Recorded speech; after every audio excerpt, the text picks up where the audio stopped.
Hi, I'm Jeremy McGuire. I'm an account executive with Eagle Marketing Solutions. On a typical day, I'll come in and I'll check my calendar, check my appointments, prep all my stuff for those appointments, and then look at who else I can help out, and then I start my day. Clients want to know that you are there for them, even if you're just checking in and saying, hey, and how are things going?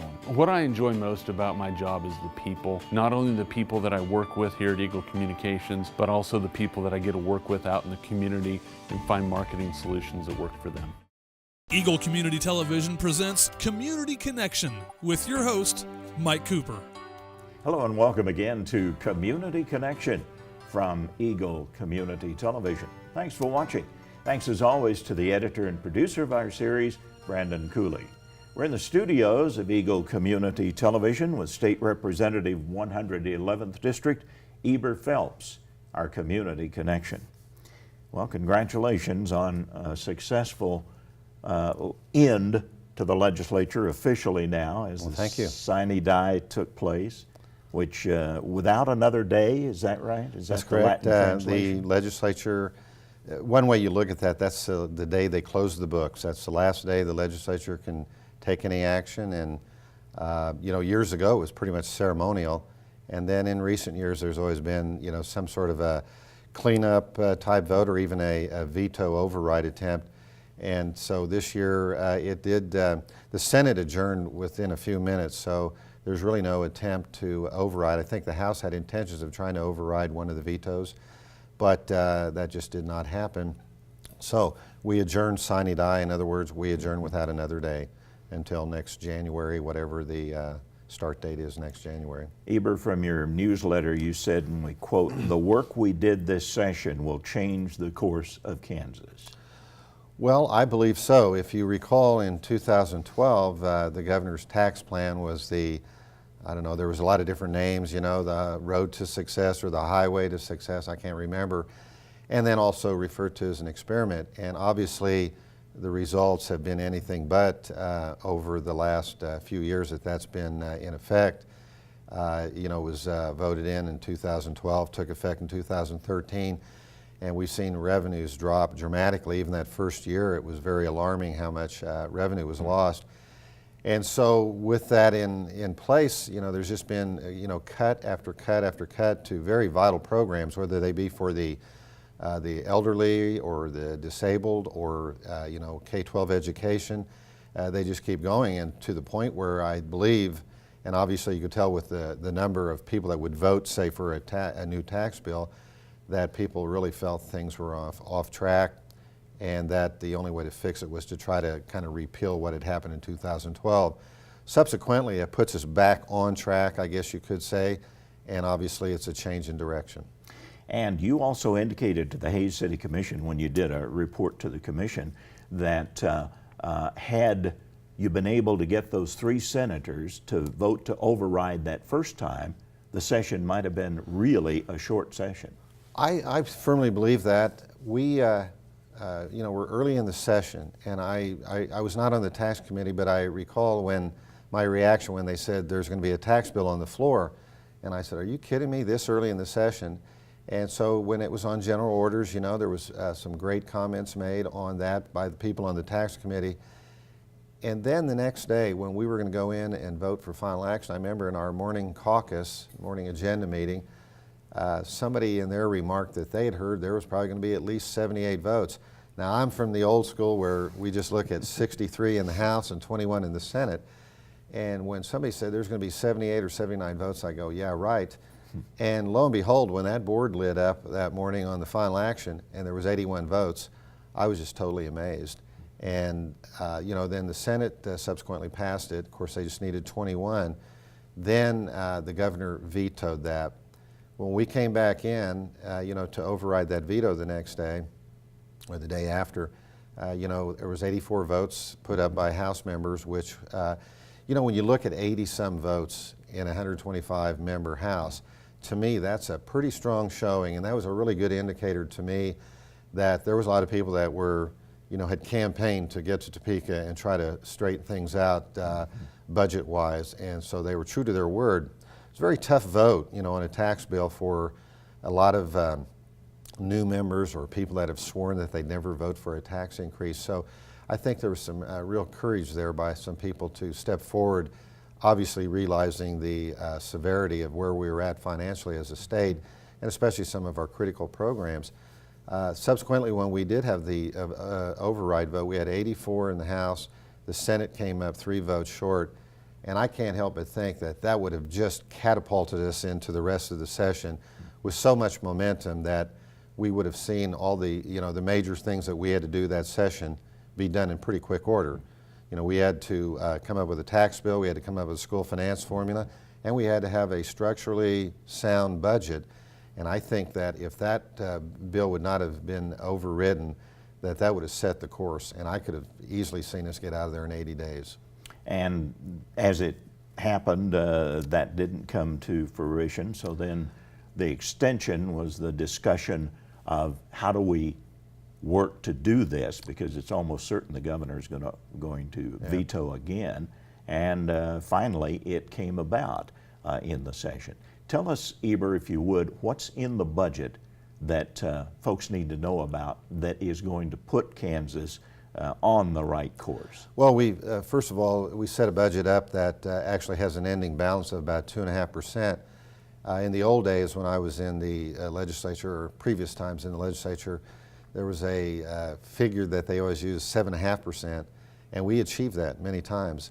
A lot of the folks that just came to the legislature the last 4 years never even seen an ending balance, or even got to debate a budget for that matter. We have a 2.5% balance that will allow any kind of adjustments. What they've done in the past is they'd get to the next session and they'd have a rescission bill where they'd scramble to sweep funds and so forth to put things in place. So we have a budget that ultimately now will put some bonding so we can continue our program for maintaining our roads, not necessarily just building new ones, but actually maintaining them, because to me that's always been a pay me now, pay me later type scenario where if you don't take care of those, it's going to cost you a lot more in the end. We obviously have a situation in there now where state employees, that have not had a raise in 9 years, 5-year employees will have a 2.5%, 5 years and less will have a 2.5%. Those 5 years or more are going to have, a 5% raise. We also, added some additional money for higher education. I know a lot of them had to get permission, or at least run that by the Board of Regents, to increase tuition fees. One of the, I guess you could say the real high points of Fort Hays State University is, they've always been able to keep their tuition costs down. But one thing that, that led to school, higher education actually being able to weather the storm up till now is there was an efficiency study done, the Alvarez-Marcel study, the A&M study as we call it. And of course, anybody that's having their budget cut is going to look for efficiencies. But several of the universities, in fact, all of them really were impressive with what they had done. But Fort Hays caught the attention of everybody, and of course, I got figures from Mike Barnett, the financial officer for the university, on the savings they've incurred with their wind generation project on the west side of campus. But all the schools changed out their light bulbs to energy efficient bulbs. They did things where they could centralize printing and other things that would make things more cost effective. They probably paid more attention to their motor pools. They paid more attention to travel budgets. And so it was pretty impressive to see what the universities had done to curb expenses. And of course, with Fort Hays doing thing, I can't think of the program they did there also, energy shaving, I think is what it's called. So they don't have, the setback thermostats in every office or whatever, but they actually, in their power plant, they have kind of a cap so that when all the students get back the first day of school, everybody doesn't go in there and turn their thermostat way down. There's a little bit of control over that. That combined with the energy savings on the wind generators, like well over $1 million, which is not a bad investment, or return right out of the blocks on a $2 million investment. So Pittsburgh State University and some of their new buildings put geothermal heating and cooling, which is probably the most efficient form of heating and cooling. Also, the Pittsburgh's done some sharing with their community as far as buildings downtown. that have, they've repurposed some building that several buildings that both the university and the school could use. So we have, some additional funding for home and community-based services. That was very critical. But also in that budget, we had, some things in there such as tax credits for, your mortgage interest and also for child care. So those are some pretty critical things to bring back in the budget. What about sales tax and tax on food? Where are we on that? One of the first things I ever did when I was in the legislature in 1997 was I co-sponsored a bill with two other legislators from Wichita on eliminating the sales tax on food. Mm-hmm. And it amazes me that 20-some years later, we just can't get beyond introduction of a bill as such. Mm-hmm. It comes up, it gets discussed, and for whatever reason, it doesn't end up in the tax bill.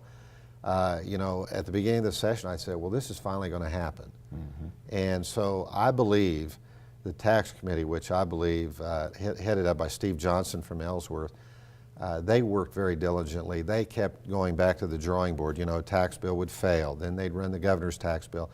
So they were pretty beleaguered at the end of the session. While the rest of the legislature would be on recess for 4 hours, those guys were in the hot box, working on that.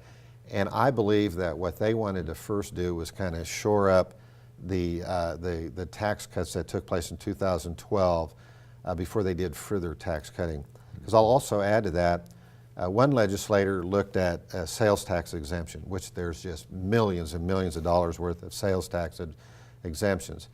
The theory there is that if you could possibly eliminate all those, you'd be able then to lower the overall state sales tax rate, mm-hmm. Where it's spread out. And of course, there's some pretty funny things in there over the years where late at night somebody came in and got a tax exemption for their particular service club they belonged to, just that one only, not all of them. Mm-hmm. And so there was a legislator kind of, as we said, went after the low-hanging fruit, mm-hmm. and she was going to eliminate the sales tax for exemption for dog grooming and a few other things. That would have probably generated maybe $40 million, something like that. And I believe the tax committee, just like with the food sales tax cut, felt let's deal with that next year, but let's get this back on track for now with the income tax and try to get a fair and income tax bracket system set up. So I'm very optimistic that next year that will be addressed.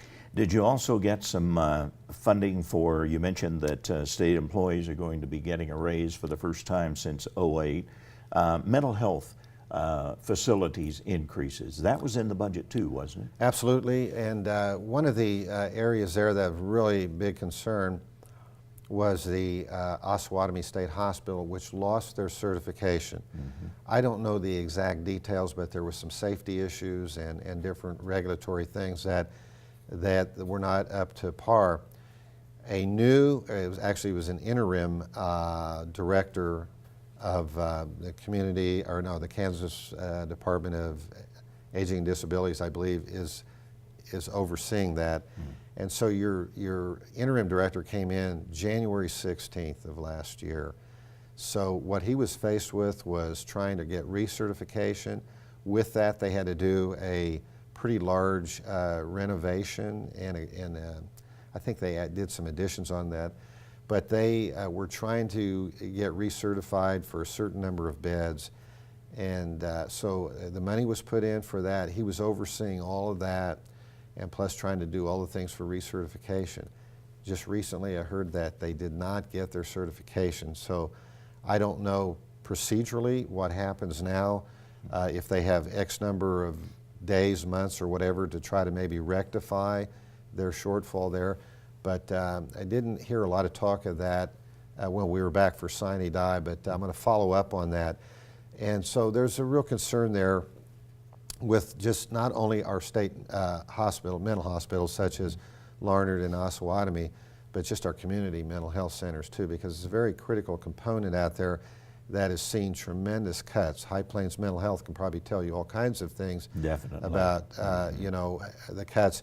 And then in turn, the snowball effect, if you will, is when you talk to your county sheriffs and what they're having to deal with. We have people being incarcerated because they've had some kind of an incident in public, and it's not because they're a bad person. They're sick. They need to be in a hospital, not in a county jail.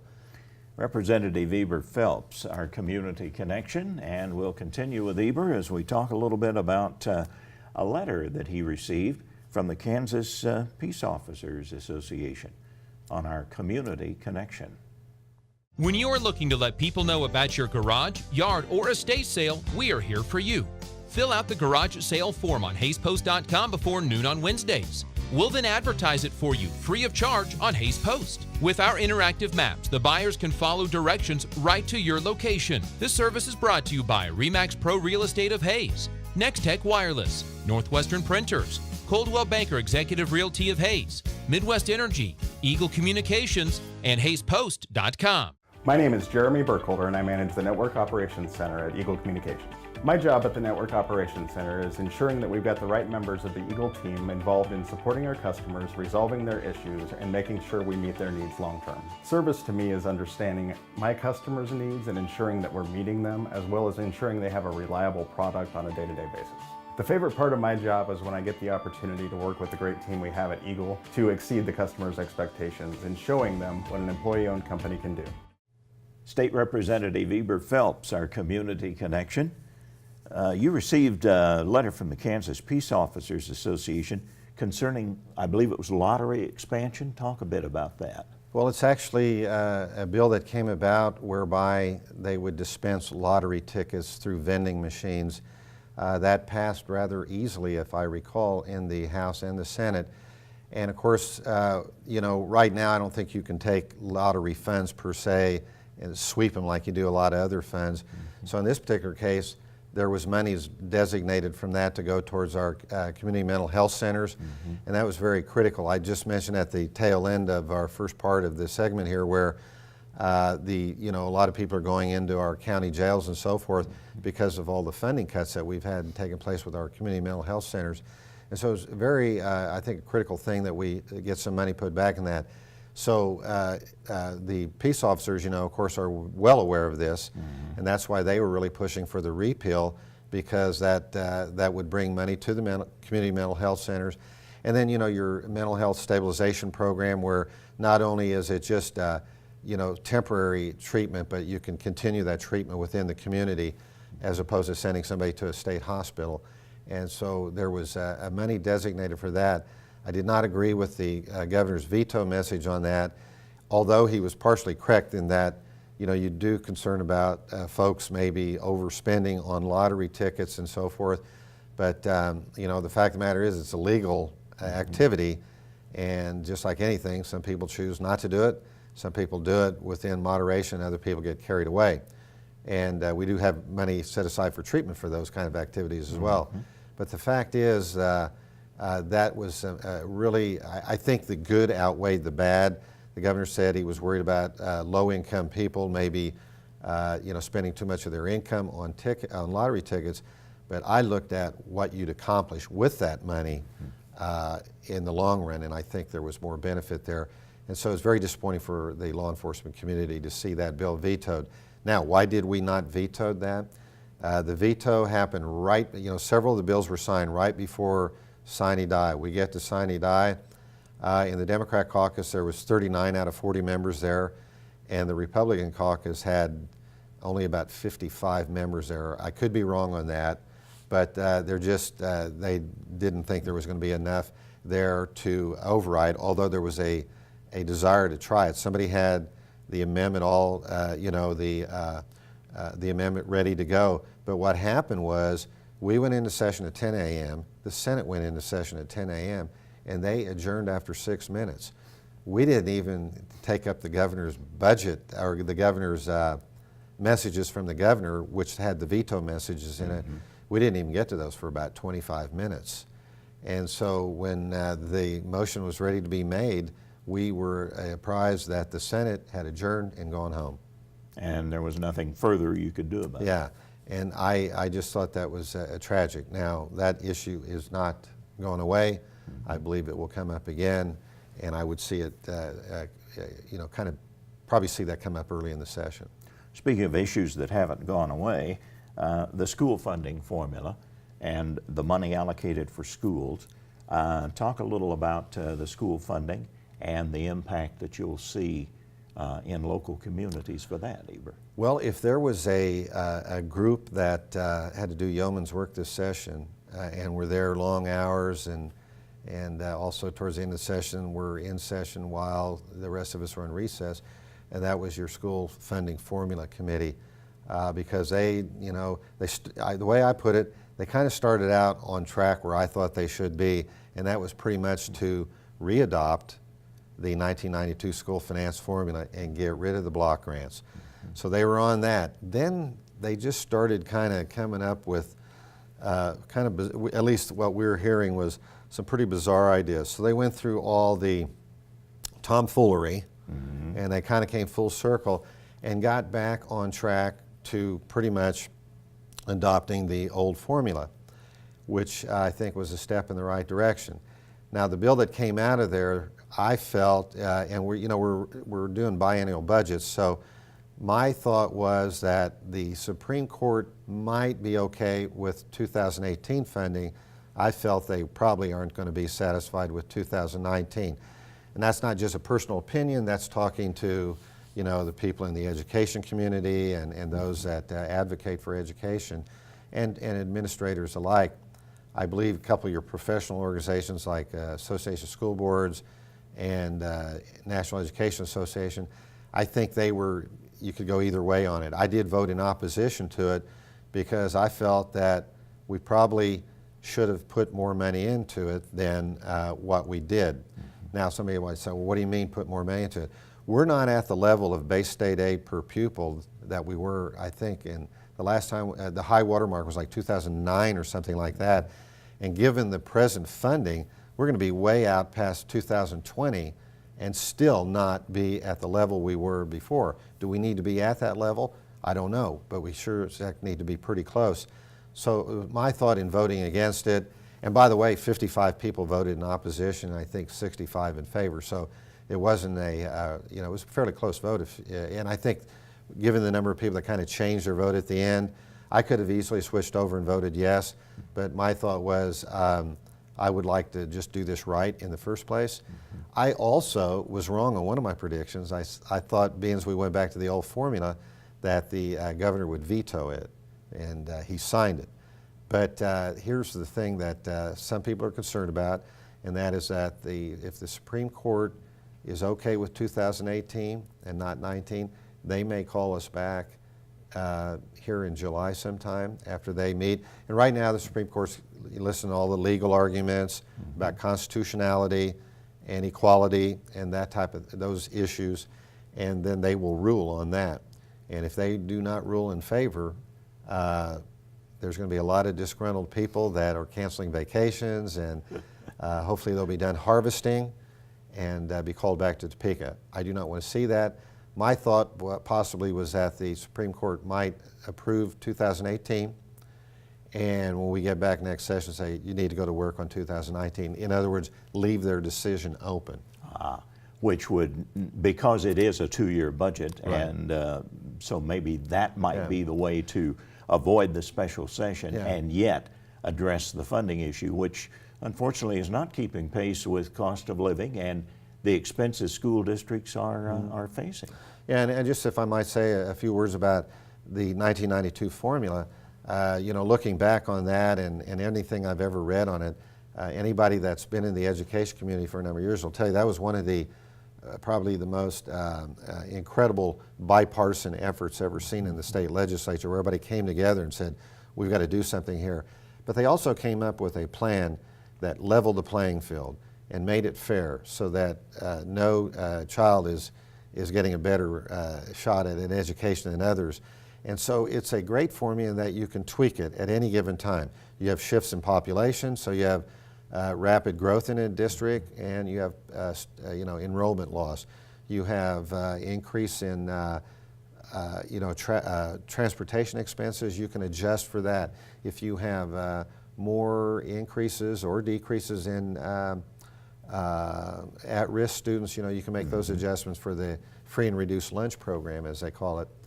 And so it's a great formula There was a gentleman I heard speak named Ferv Alexander, I believe it is, and he's an expert on education litigation, and he's from, I believe, Michigan or Illinois, and he was asked to look at the Kansas school finance formula, the 92 formula, and he looked at it and said it was one of the best he'd ever seen. Wow. And that's an expert in the field.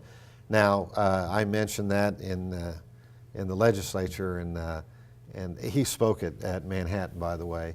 But the fact is, all you have to do is look at that formula, and some people will kind of shun wanting to get involved with this. Oh, it's too complicated. Well, of course it's complicated, but it's dealing with nearly 500,000 students, 485 million students, and we're talking about their education, we're talking about their future, we're talking about the future of Kansas.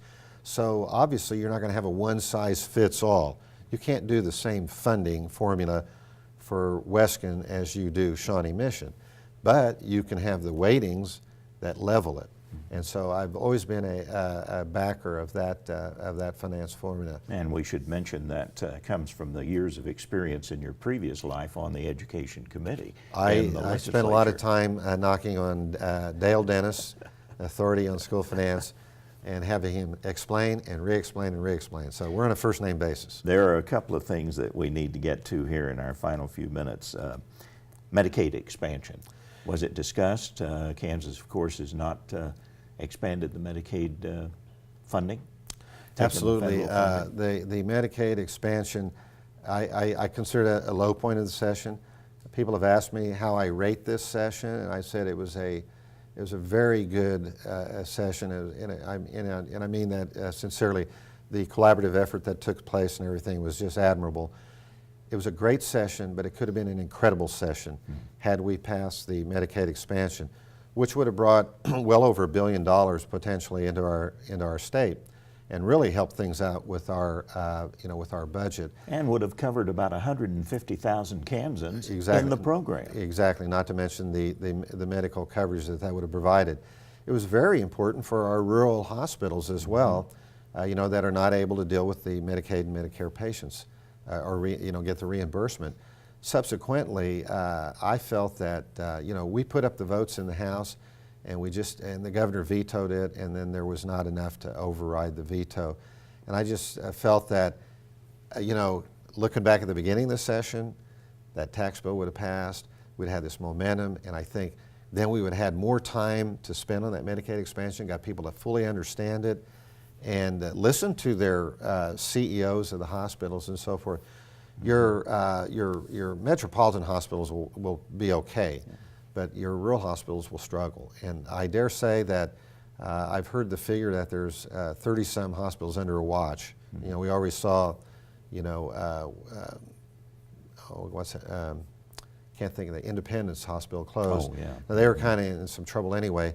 But I think there's some that we're holding on to see what happened with this. So I think you're probably going to hear about layoffs and things like that. And it's really tragic because I think, just like education, I think no matter where you are in the state, you should have medical coverage. And you suppose or access. You think that'll come back next year then? Absolutely. I think it's going to be right out of the starting blocks. There's going to be discussions on that. Something else that was occurring during the legislature was a bit of a relaxation, if you will, on the rules for concealed carry permits in state hospitals, in mental health facilities and such. But it was untouched on college campuses, something that many of us just do not understand the rationale for allowing students or faculty or administrators concealed carry on campuses. It's unfathomable. It seems to me that every group I've spoken to since the session, when I open the floor for questions, that's one of the first things people ask. They'll say, what is the rationale? And I'm like you, I fully don't see anything positive. I agree with this college administrators, the college presidents and the chancellor who were adamantly opposed. I agree with the law enforcement on all our college campuses that were opposed. And I've seen several of the student surveys that the students voted to not want or did not approve of concealed carry on college campuses. But getting back to the law, that was actually a law that passed a few years ago, and there was a little grace period before that actually went into effect for college campuses and hospitals and so forth to set up their plan, whether it be installing scanning machines and staffing them, which in the case of KU Med Center would have been about $28 million. I'd have rather seen that spent on something else. But the fact is, it went on and on, that debate, and they were able to finally agree to not allow concealed carry in our Osawatomie and Larned State hospitals, as well as any state or county-owned hospital facility and any Kansas University Medical Hospital or affiliate, which would include Hayes Medical Center. Might point out that General Meyer, the new president of Kansas State University, is a retired 4-star general. He was a former chairman of the Joint Chiefs of Staff. I assure you, he's had many hours of experience with small arms fire, plus weapons that can literally level a country, if you will. And he was one of the most outspoken of our region's presidents about that. And his contention is just like mine. I think what you do is you set up opportunities for some bad things to happen. Thank you for your efforts, your work, your Thank you. dedication, and your service in the Kansas legislature. It's been a good to be back, and it was. I look forward to the next session. We'll see you next year. Thank you. Representative Eber Phelps, our Community Connection.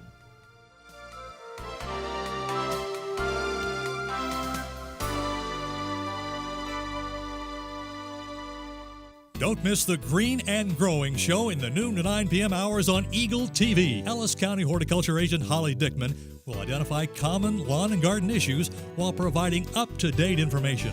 Watch weekdays in the noon to 9 p.m. hours on Channel 14 or 614. Green and Growing, brought to you by Riedel's Garden Center, a full-service garden center west of Hayes on Highway 40, and Eagle TV.